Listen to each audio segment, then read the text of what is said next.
In this video, I'm going to show you how to fix Instagram messages not sending. So first thing you can do is check if your internet connection is connected and it's strong. And the next thing, you can check if Instagram needs updating. It could be a simple glitch. Go to Instagram and make sure it's all up to date.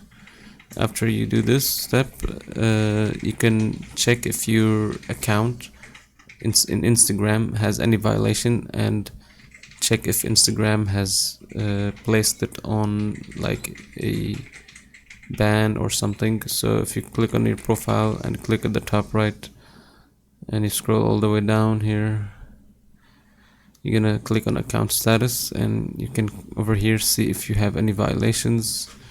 And if you do have some, make sure you resolve them and you don't do any more violations, so you can be able to like send messages again.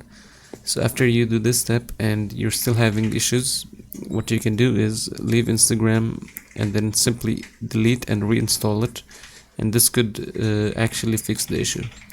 And that's it for this video. Make sure to leave a like and subscribe.